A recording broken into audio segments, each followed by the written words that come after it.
오늘의 주요 뉴스입니다. 윤석열 대통령이 광복절 경축식에서 남북이 분단되는 한 광복은 미완성이라며 8.15 통일 독트린을 새롭게 발표했습니다. 독립기념관장 임명에 반발한 광복회와 야당의 행사에 불참해 사상 초유의 갈라진 행사로 진행이 됐습니다. 광복회와 야당은 용산 백범 김구기념관에서 자체 광복절 기념 행사를 열었습니다. 이종찬 광복회장은 피로 쓰인 역사를 혀로 논하는 역사로 덮을 수는 없다며 자체 행사가 투쟁의 일환이라고 설명했습니다. 광복절을 앞두고 경찰이 폭주족에 대한 대대적인 단속을 벌였습니다. 경찰은 무면허 운전 20건 등을 비롯해 전국에서 789건에 달하는 위법 행위를 적발했습니다. 부산 신항에 입항한 파나마 국적 화물선에서 코카인이 또 다량으로 발견됐습니다. 지난 4월 미국발 화물선의 코카인 발견 위치와 방식이 비슷한데 검찰은 마약 이동 경로를 추적하고 있습니다. 단독 보도합니다.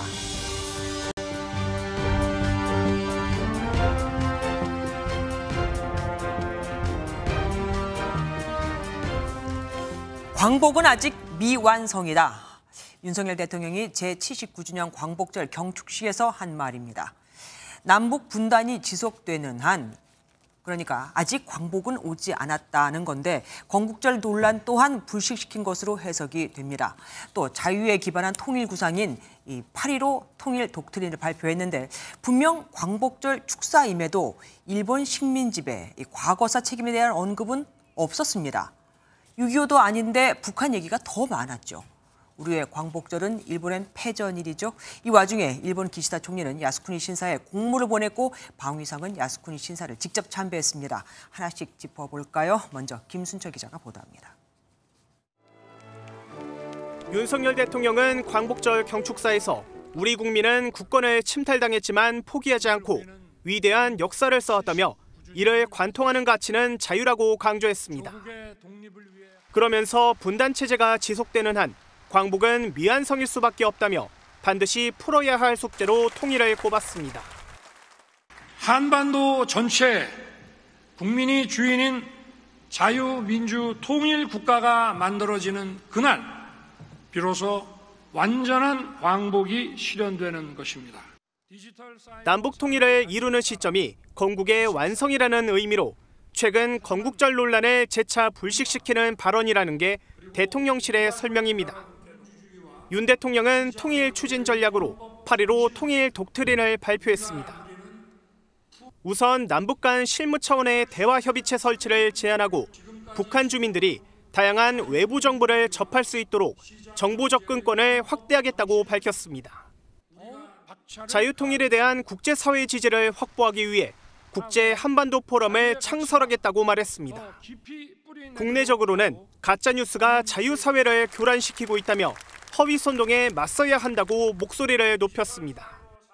선동과 날조로 국민을 편갈라 그 틈에서 이익을 누리는 데만 집착할 반자유 세력, 반통일 세력입니다. 대통령실은 광복회 등이 행사에 불참한 걸 반쪽 행사라고 표현한 것은 잘못됐다며 특정 단체가 인사불만을 핑계로 빠졌다고 해서 광복절 행사가 훼손된다고 보지 않는다고 밝혔습니다. MBN 뉴스 김순철입니다. 같은 시각 광복회 등 일부 독립운동단체들은 별도의 행사를 열었고 야권 인사들도 이곳에 모였습니다. 국회의장도 정부 행사가 아닌 이쪽 광복절 행사에 참여를 했죠. 이종찬 광복회장은 피로 쓰인 역사를 혀로 논하는 역사로 덮을 수는 없다고 밝혔습니다. 김세희 기자가 보도합니다. 국민을 위하는 후손이 되겠습니다라는 문구가 적힌 종이를 이종찬 광복회장이 높게 들자 참석자들도 종이를 머리 위로 뻗어올립니다. 우리는 국민을 위하는 후손입니다. 다짐합시다. 합창단의 노래에 맞춰 각자 손에 든 태극기를 흔들기도 합니다. 광복회와 61개의 독립운동 관련 단체들은 자체 광복절 기념식을 열었습니다. 행사에 광복회원과 독립운동가 유족 등 350여 명이 참석한 가운데 이종찬 광복회장은 기념사에서 최근 진실에 대한 왜곡과 친일 세관에 물든 역사 인식이 판친다고 비판했습니다. 피로 쓰인 역사를 혀로 논하는 역사를 덮을 수는 없습니다. 자주 독립을 위한 선열들의 투쟁과 헌신, 그리고 그 자랑스러운 성과를 폄훼하는 일은 국민들이 결코 용서하지 않을 것입니다. 김영석 신임 독립기념관장의 전임 관장인 한시준 전 독립기념관장은 1948년 건국절은 식민 지배를 합법화하는 것이라고 주장했습니다. 지금 1948년 대한민국이 건국됐다고 하는 것, 이승만 건국 대통령이 주장하는 것, 그 핵심에는 유라이트 제일입니다. 자기들의 사적인 이익을 위해서 이승만을 등용한 것이죠. 설립 이래 처음으로 별도 기념식을 진행한 광복회는 김 관장의 임명 철회와 건국절을 추진하지 않겠다는 정부 공식 발표 등 조치를 지속적으로 요구할 방침입니다. MBN 뉴스 김세희입니다. 광복회 주최 기념식엔 민주당뿐 아니라 조국 혁신당을 비롯한 야권 인사 100여 명이 참석했습니다.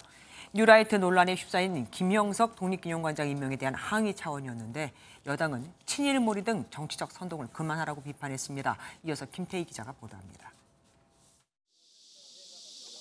기념식에 앞서 모인 민주당 의원들이 태극기를 들고 만세를 외칩니다.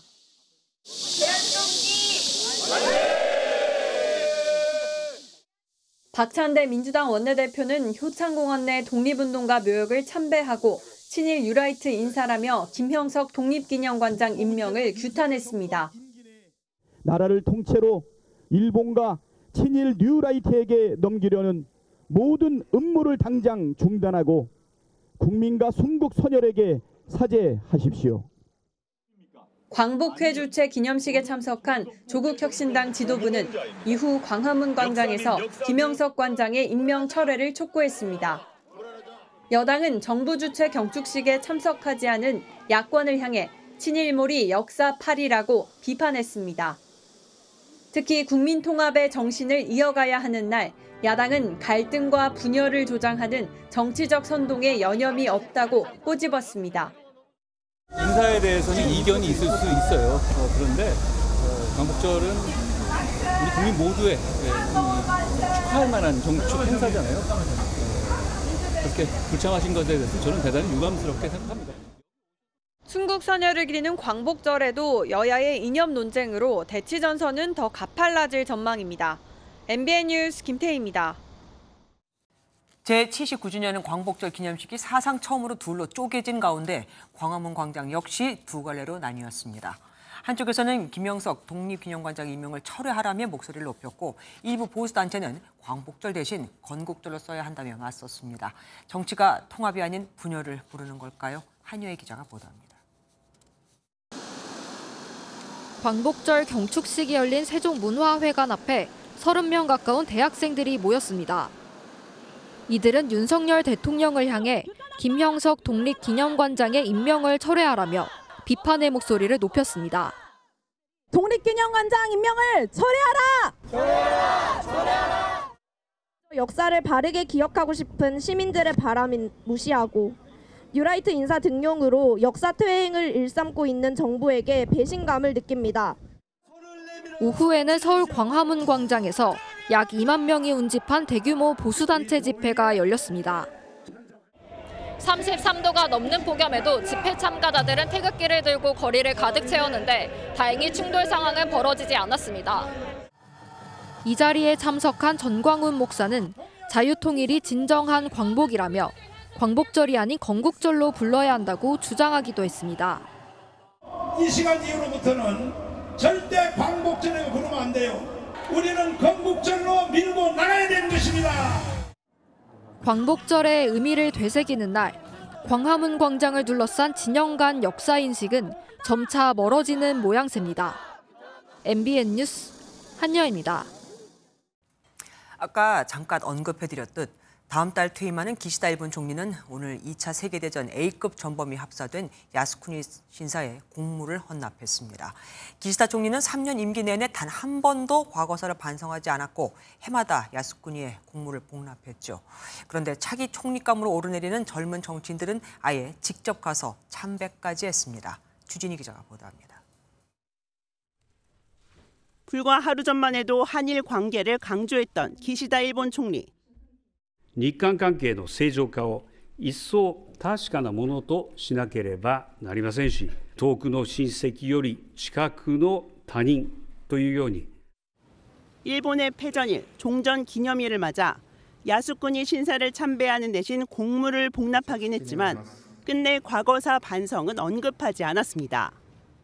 戦争の惨禍を二度と繰り返さない、この決然たる誓いを世代を超えて継承し、貫いてまいります。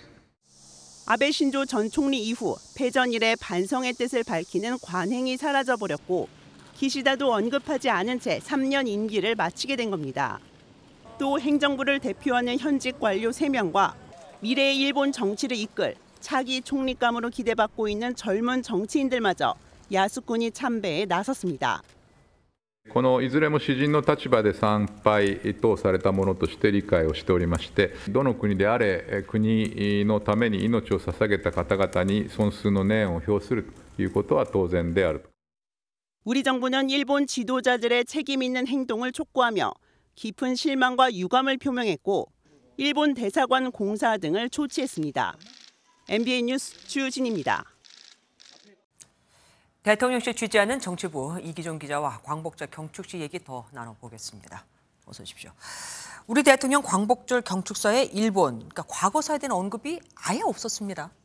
네, 과거사를 언급하지 않은 게 이번이 처음은 아닙니다.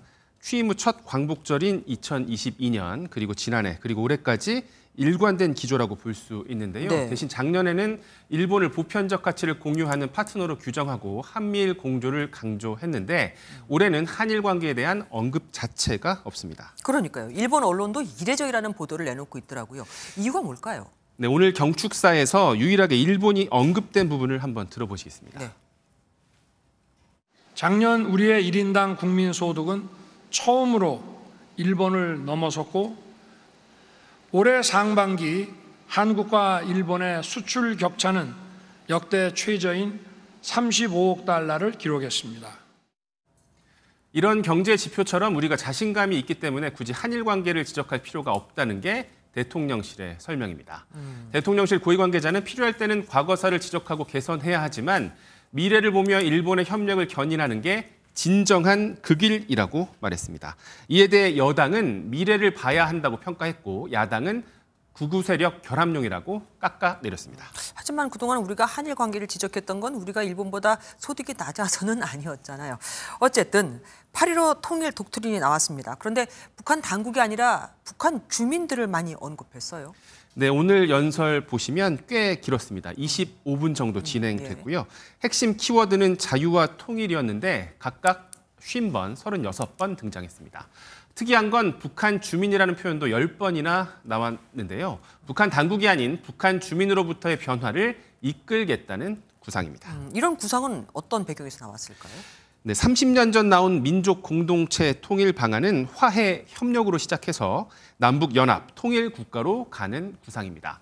대통령실 고위 관계자는 1단계인 화해 협력조차 어렵지 않느냐면서 북한 정권의 선의만 기다릴 때가 아니라고 말했습니다.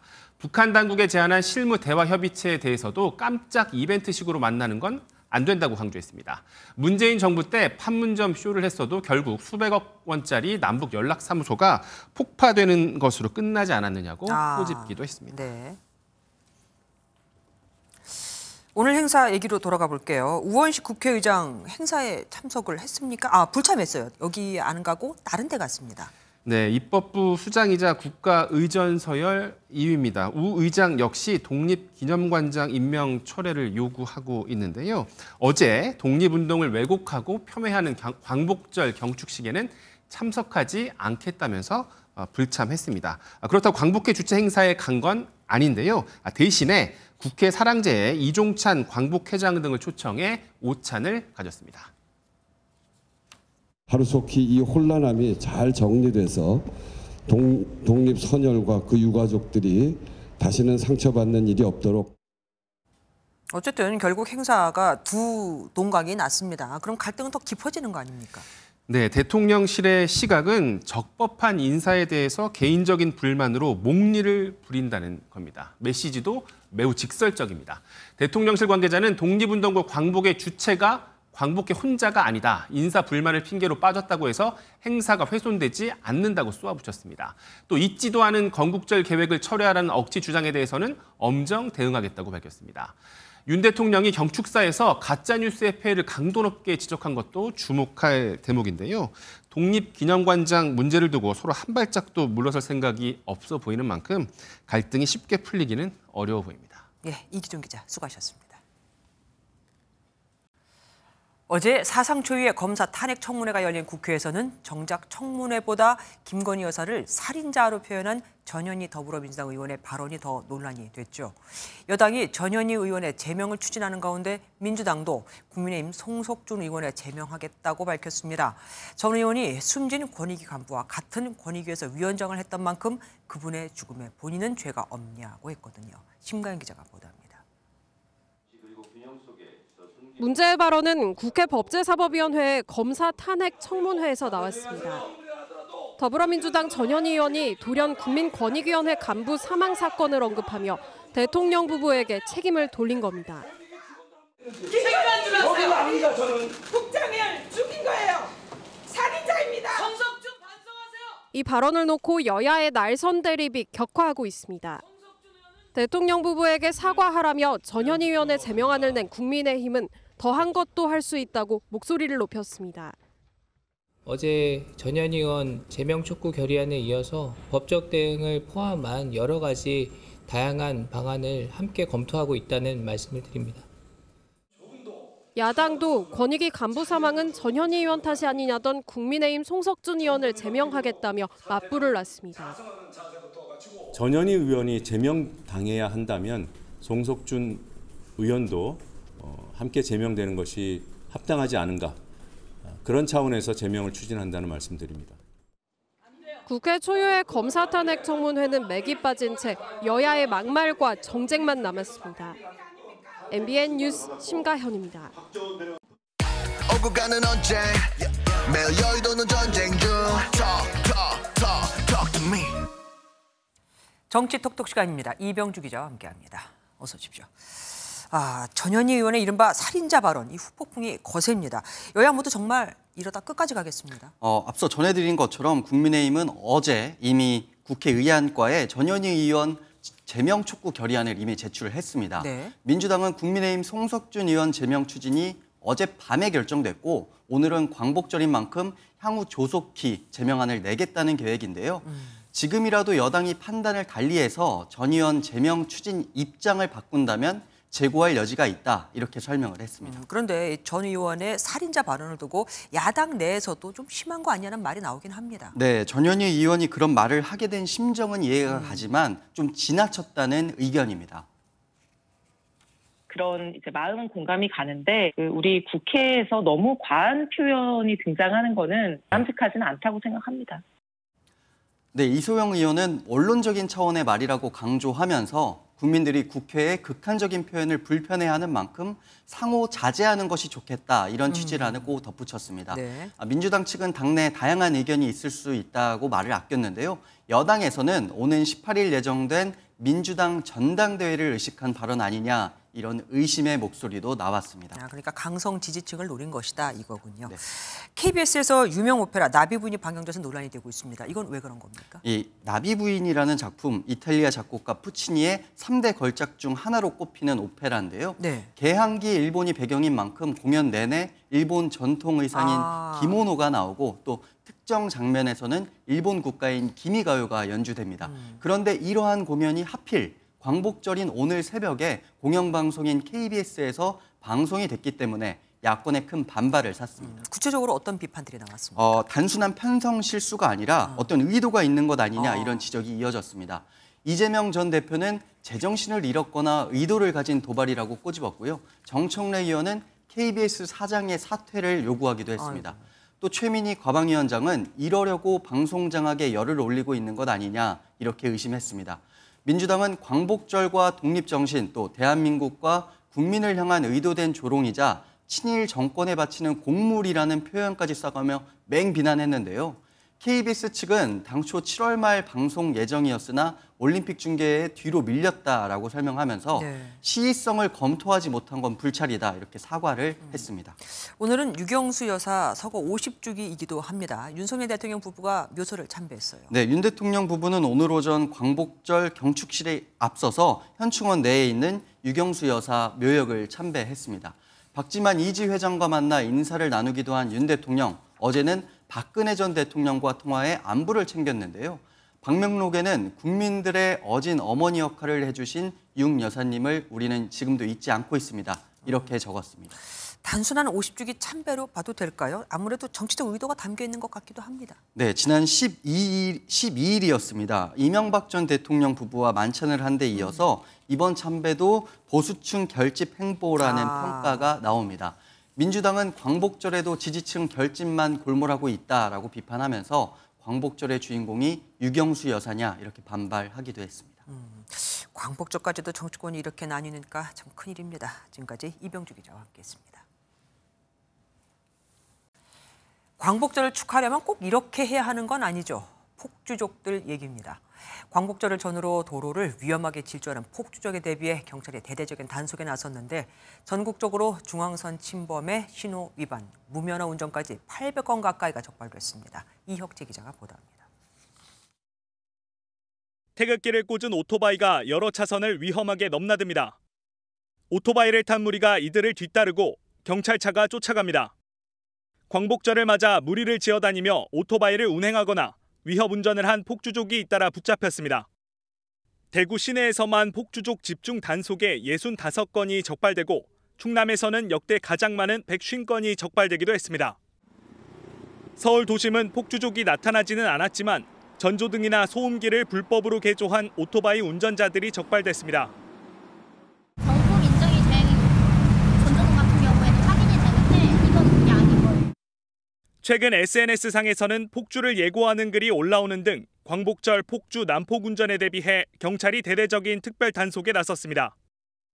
젊은 층을 중심으로 해서 SNS상으로 폭주 또는 난폭 운전 행위를 촬영한 영상을 공유하고 있기 때문에 전국적으로 3,000명이 넘는 경찰 인력이 투입된 이번 단속에서 음주운전, 무면허 운전 등 789건의 위법 행위가 적발됐습니다. 경찰은 기념일이나 주말에 일어날 수 있는 폭주나 난폭 운전에 대해 엄정한 단속을 이어갈 방침이라고 밝혔습니다. MBN 뉴스 이혁재입니다. 전 세계적인 기후 위기로 난기류 항공사고가 급증하면서 정부가 안전 대책을 내놨습니다. 기내에선 컵라면 같은 뜨거운 음식을 제공하지 말고 기내 서비스를 일찍 중단, 무엇보다 좌석 벨트를 철저히 착용할 것을 국내 모든 항공사에 권고했습니다. 이혁근 기자입니다. 몽골로 가던 대한항공 여객 기안이 난장판이 됐습니다. 난기류를 만나 비행기가 크게 흔들리면서 기내식이 쏟아졌고 좌석 벨트를 매지 않은 승객은 천장에 머리를 부딪혔습니다. 음식이 허공에 붕 뜨는 게 눈으로 슬로우 모션처럼 보이더라고요. 사람도 갑자기 위로 떴다가 기후위기로 난기류가 빈번해지면서 최근 6년간 우리 국적 항공사의 사고 10건 중 7건은 난기류 사고였습니다. 난기류 강도가 세지면서 인명피해도 늘어나자 정부가 대책을 내놨습니다. 국토부는 최근 모든 국적 항공사에 난기류 증가 추세를 감안해 컵라면 등 뜨거운 음식의 기내 서비스 중단을 검토하라고 권고했습니다. 또 중장거리 노선은 착륙 40분 전, 단거리 노선은 착륙 15분 전까지 기내 서비스를 마치도록 했습니다. 난기류 발생 지역 통과 시 즉시 기내 서비스를 중단한 후 좌석 벨트를 착용토록 하는 등의 절차를 마련하겠습니다. 난기류 정보를 실시간으로 알려주는 민간 유료 서비스를 항공사가 사용하면 안전점수 등에서 혜택을 주는 방안도 추진됩니다. 국토부는 다음 달부터 모든 국적 항공사가 위험 기상 정보를 공유토록 해 여객기가 난기류 통과에 대비하거나 우회하는 체계를 만든다는 계획입니다. 또 조종실과 객실 사이 난기류 상황을 바로 전달하고 대응하도록 오는 11월까지 항공종사자 난기류 가이드라인을 마련할 예정입니다. MBN 뉴스 이혁근입니다. 짝퉁 명품. 올해 상반기에 적발된 것만 900억 원어치가 넘는데 이 중 대부분은 중국산입니다. 짝퉁하면 대부분 옷이나 가방 브랜드를 떠올리시죠. 이제는 삼성이나 카카오 등 국내 브랜드를 모방한 전자제품도 짝퉁으로 많이 유통되고 있습니다. 이승훈 기자가 취재했습니다. 국내 최대 짝퉁 성지로 불리는 세빛 시장입니다. 미우미우, 버버리, 프라다를 비롯해 명품들이 빼곡하게 널려 있는데 진품을 똑같이 따라 만든 가짜, 이른바 짝퉁입니다. 정부가 입국 단계부터 대대적인 단속을 벌여도 이를 비웃듯 가짜 명품은 버젓이 유통되고 있습니다.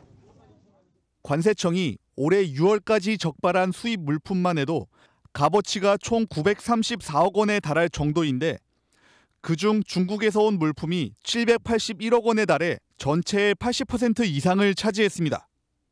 브랜드별로는 샤넬이 487억 원으로 절반 넘게 차지했고 고야드와 루이비통, 구찌가 뒤를 이었습니다. 해외 직구 증가와 함께 지식재산권을 침해한 중국산 짝퉁 제품의 불법 유통까지 늘고 있는 추세입니다. 최근에는 특히 삼성과 카카오 등 국내 브랜드의 짝퉁 제품들이 역으로 국내에 수입되는 경우도 있습니다. 진품으로 인해 구입하는 소비자 피해는 물론 국내외 기업의 경제적 피해 방지를 위해서라도 국경 단계부터 더 촘촘한 단속망을 구축할 필요가 있습니다. 관세청은 국내 짝퉁 제품에 대한 단속을 강화해 나가겠다고 밝혔는데 짝퉁 제품을 진품으로 속여 파는 경우도 있는 만큼 소비자들의 주의가 필요합니다. MBN 뉴스 이승훈입니다. 부산 신항에 입항한 파나마 국적 화물선에서 또 코카인이 다량 발견됐습니다. 지난 4월 미국발 화물선에서 발견된 코카인과 거의 같은 위치에 숨겨져 있었는데 이번에도 다른 나라로 갈 물건이 우리나라에, 그러니까 배달 사고로 온 걸까요? 검찰은 국내 마약 조직과의 연관성을 수사하고 있습니다. 박상호 기자가 단독 보도합니다. 세관 단속반이 냉동 컨테이너 속 기계실을 뜯어냅니다. 안에는 노란색 벽돌 모양 물체가 30개나 들어 있습니다. 와, 대박! 와, 진짜 있네. 지난 4월 부산 신항에 입항한 미국발 화물선에서 발견된 코카인입니다. 적발된 양은 33kg, 무려 110만 명이 동시 투약할 수 있는 양입니다. 지난 13일에도 부산에 입항한 파나마 국적 화물선에서 다량의 코카인이 발견된 사실이 MBN 취재로 확인됐습니다. 이번에도 마약이 숨겨진 위치와 방식이 거의 같았습니다. 냉동 컨테이너를 수리하던 업체 직원이 처음 발견했습니다. 제가 따로 말씀드리기가 쉽지 않은 상황입니다. 부산 신항에 입항한 화물선에서 코카인이 발견된 건 올해만 3번째입니다.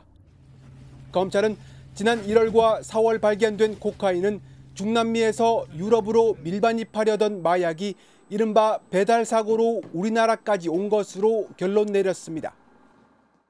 이번에도 배달 사고일 가능성이 제기되는데 검찰은 우선 화물선의 이동 경로를 추적하고 국내 마약 조직과의 연관성도 수사하고 있습니다. MBN 뉴스 박상호입니다.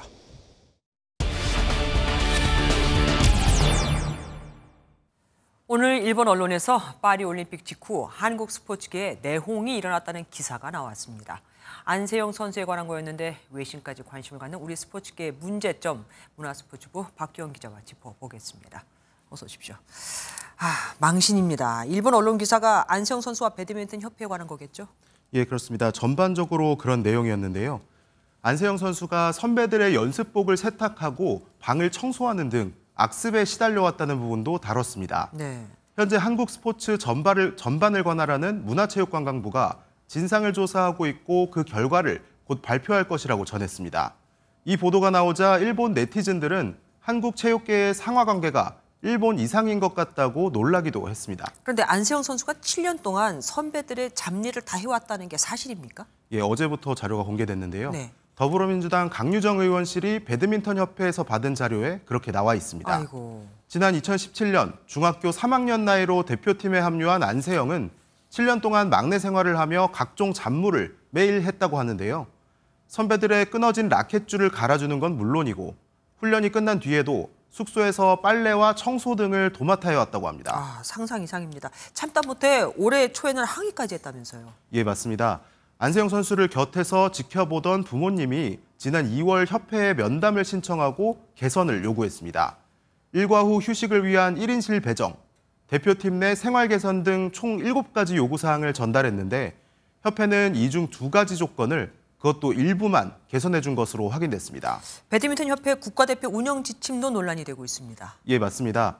선수는 지도자의 지시와 명령에 복종해야 한다.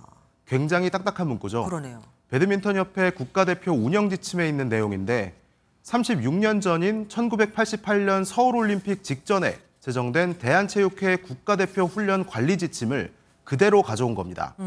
그런데 체육회는 시대착오적이라며 3년 전에 이 지침을 삭제하고 새로운 지침으로 대체했죠. 하지만 배드민턴 협회는 이 지침을 유지하고 있습니다. 상급 기관은 이미 삭제를 했는데 그 밑에 기관인 배드민턴 협회는 왜 유지하고 있는 겁니까? 예, 왜 바뀐 규정을 따르지 않았느냐는 질문에 김택규 배드민턴 협회장은 바뀐 규정이 있는지 몰랐다며 수정하겠다고 밝혔는데요. 3년 전에 이미 바뀐 상급 기관의 규정을 지금까지 몰랐다는 해명.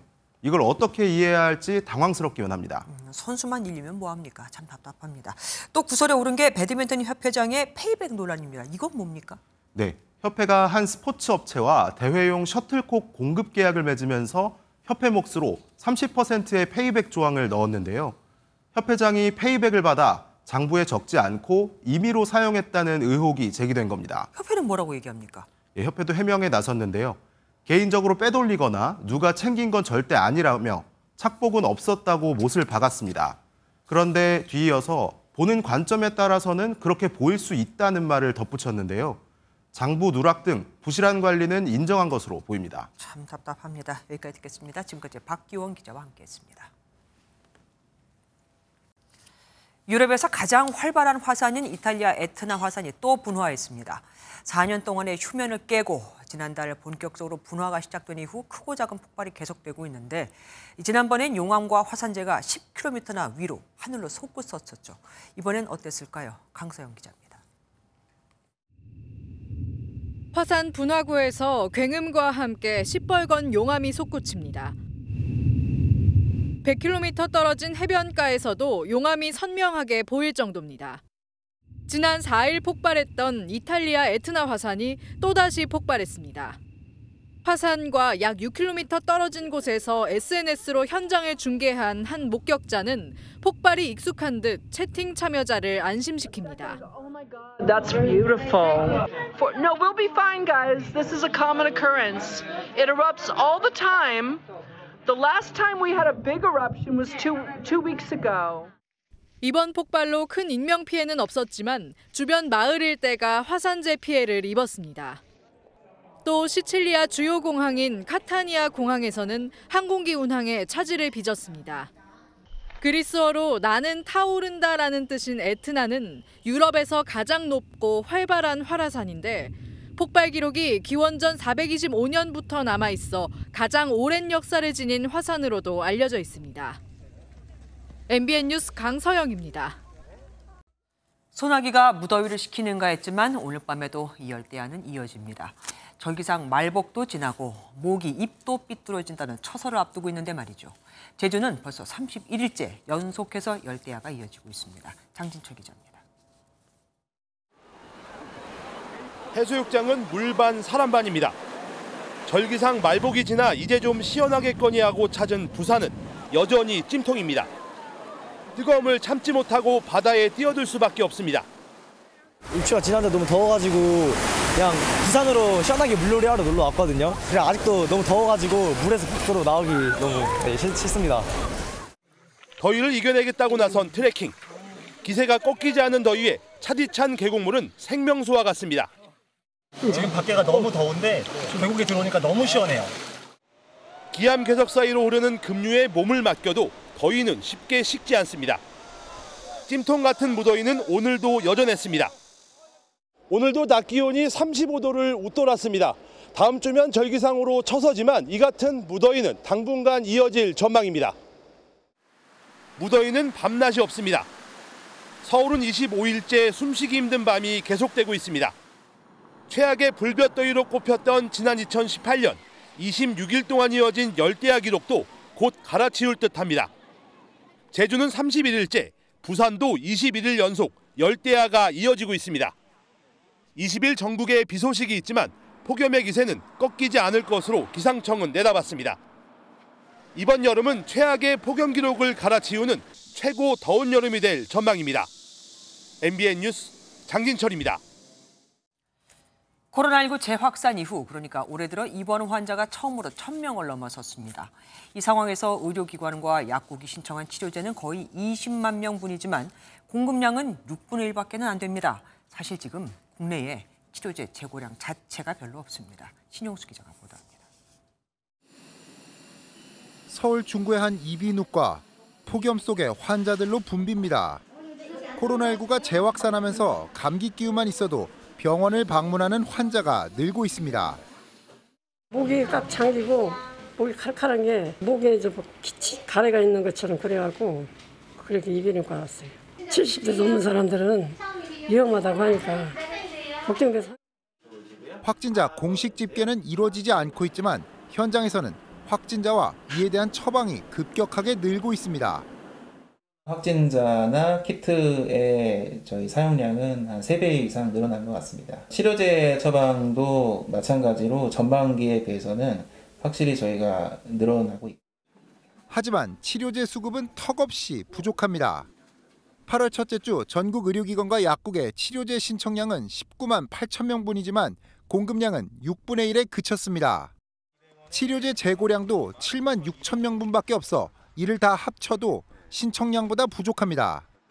약국에서는 자가진단 키트 재고가 떨어진 지 오래. 지금 떨어졌어요. 지금 재고가 없어요. 진단과 치료가 늦어지면서 입원 환자도 지난주 1,300명을 넘어서며 올해 처음으로 4자릿수를 기록했는데 일주일에 2배씩 증가하는 추세입니다. 정부는 민관협의체 회의를 소집해 방역 대책을 논의하기 시작했지만 의정 갈등으로 응급실과 대형 병원이 제 기능을 못하는 상황에서 의료계 협조는 기대하기 쉽지 않은 상황입니다. 경기도 의사회와 의대생 학부모도 집회를 열고 의대 증원 원점 재검토를 촉구하는 등 의정 갈등도 한동안 이어질 전망입니다. MBN 뉴스 신용수입니다. 최근 유튜브에서 유명인들이 술을 마시는 방송, 이른바 술방이 2천만의 조회수를 기록하는 등 인기를 끌고 있습니다. 문제는 술 마셔서는 안 되는 청소년들까지 별다른 제약 없이 이렇게 음주를 미화하는 방송을 접할 수 있다는 겁니다. 어른들도 이걸 보면 술 생각이 난다는데 청소년들은 어떨까요? 노하린 기자가 취재했습니다. 346만 구독자를 보유한 가수가 자신의 유튜브 채널에서 유명 아이돌과 함께 술잔을 기울입니다. 오늘 너무 달다. 너무 맛있는데. 오늘 왜 이렇게 달지? 술을 긍정적으로 묘사하는 표현들도 반복됩니다. 나는 술 먹고 부를 수 있는 노래가 좋은 것 같아. 연예인들이 유튜브와 개인 방송 등에서 술을 마시면서 대화하는 일명 술방 방송의 한 장면입니다. 문제는 방송법의 테두리 밖에 있는 유튜브 특성상 10대 청소년들도 아무런 제한 없이 음주 장면에 고스란히 노출된다는 점입니다. 알고리즘에 많이 뜨는 편이라서 뜰 때마다 봤던 것 같아요. 조금 호기심 생겼던 것 같아요, 보면서. 지난 2022년 중고등학생 10명 중 7명 이상이 유튜브 등 동영상 사이트를 통해 음주 장면을 시청한 것으로 나타났습니다. 또 이들 중 11%는 음주 장면을 본 뒤 실제로 술을 마셔보고 싶은 생각이 들었다고 답했습니다. 음주에 대한 경계심 같은 것들은 떨어지고 기대감 같은 건 커지는 게 아닌가. 이렇게 그래서 음주 확률을 높이지 않을까. 유튜브나 OTT가 적용받는 정보통신망 보호법에도 음주 장면에 대한 규제가 없어 성인 인증을 강제하는 등의 조치가 어렵습니다. 플랫폼들에 대한 적극적인 대책이 마련되지 않는다면 우리 청소년들은 술방에 지속적으로 노출될 수밖에 없는 상황입니다. MBN 뉴스 노하린입니다. 암 진단을 위해 유전자 검사를 하려면 시간도 비용도 많이 들죠. 이제는 인공지능 AI 기술이 유전자 검사 없이 암 진단을 뚝딱 내리는 시대가 열렸습니다. 정설민 기자가 취재했습니다. 폐 조직을 떼어내 현미경으로 본 사진입니다. AI에게 분석을 맡겨봤습니다. 1분도 안 돼 유전자 변이가 있는 부분을 붉은색으로 표시합니다. 그리고 곧바로 폐암 가능성이 98%라는 진단까지 내립니다. 유전자 검사라는 게 시간도 많이 들고 비용도 높은 문제점이 있어서요. 이 병리 이미지 분석만으로 이 유전자 검사의 결과를 예측할 수 있는 모델을 개발한 것이고요. 유전자 검사를 하지 않고도 10가지가 넘는 암 진단이 가능한 뒤 LG가 자체 개발한 AI 기술이 사용됐습니다. AI를 활용해 뇌출혈 진단을 돕는 SK-CNC 의료기기는 미국 FDA 허가까지 받았고 이 AI 솔루션의 도움을 받는다면 영상의학과 의사가 아닌 의사더라도 영상의학과 정도의 진단적인 정확도를 얻어낼 수 있다. 삼성 메디스는 산부인과 초음파 진단 AI 기술을 보유한 프랑스 회사를 인수하는 등 대기업들이 앞다퉈 의료 AI 시장에 뛰어들고 있습니다. 의료 현장에서는 방대하고 복잡한 데이터가 쏟아지고 있어 AI 수요가 급증할 것이란 전망이 나옵니다. 전 세계 AI 헬스케어 시장은 5년 뒤 200조 원 규모로 성장할 것으로 전망되는 가운데 시장 선점을 위한 각축전도 치열해지고 있습니다.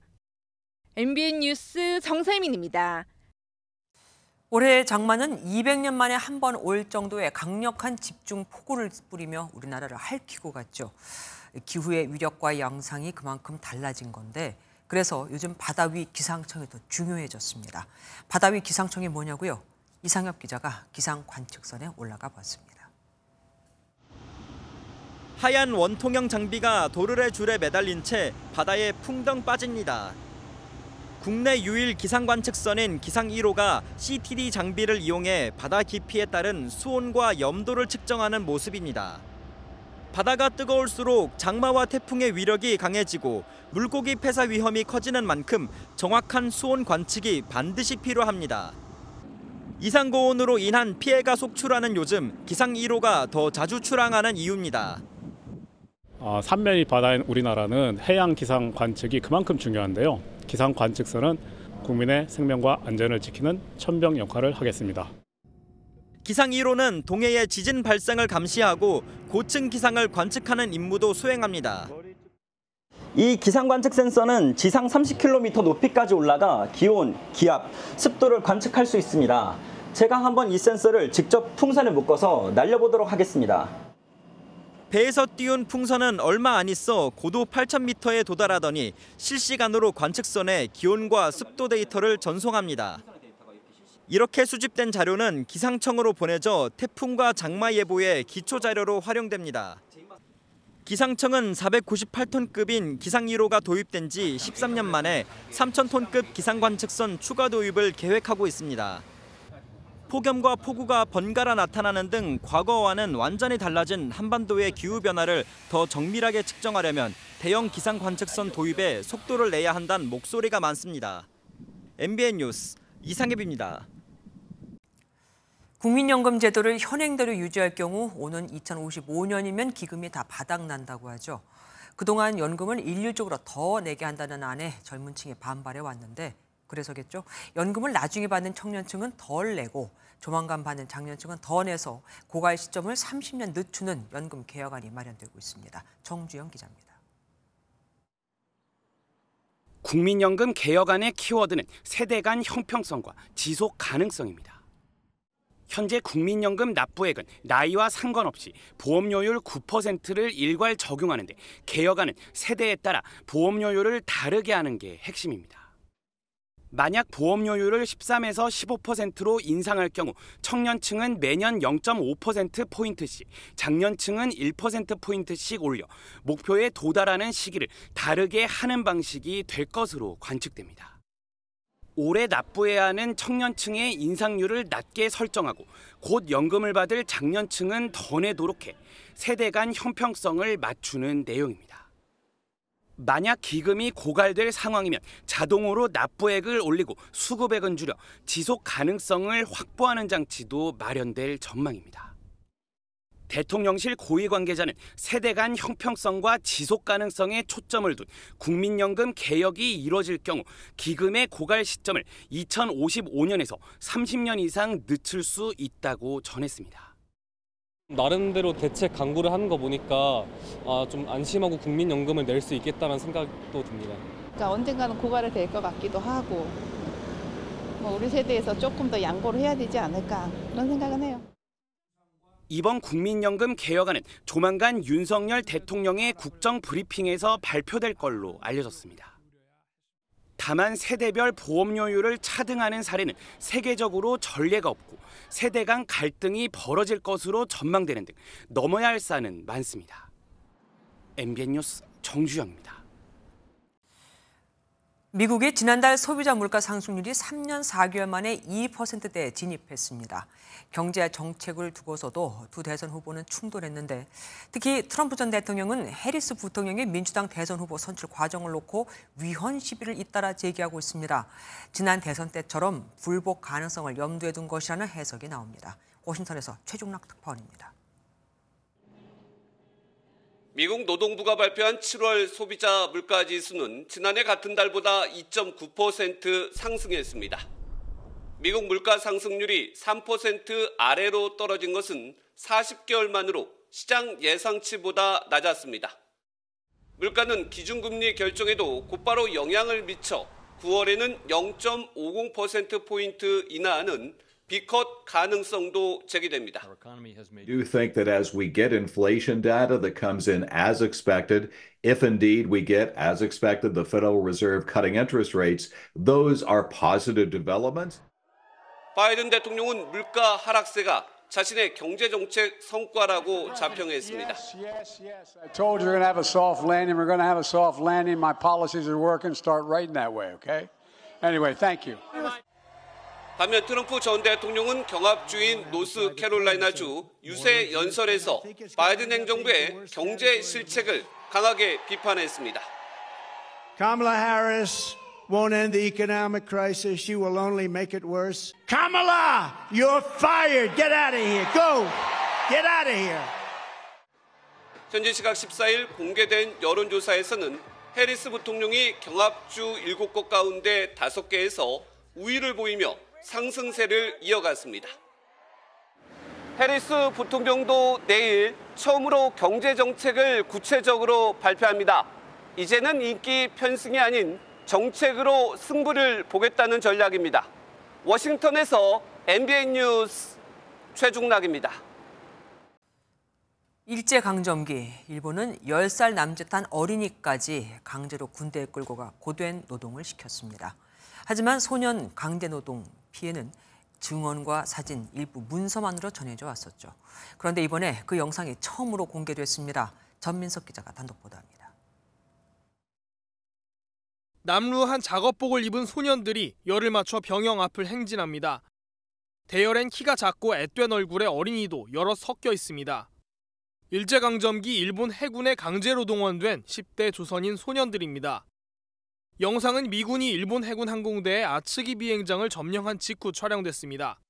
소년들은 군속으로 불리는 군소속 노무자로 비행장 건설에 동원되거나 군 공장인 공창에서 일한 것으로 추정됩니다. 영상을 촬영한 미군은 소년들이 일본군 아래서 노예처럼 일했다고 기록했습니다.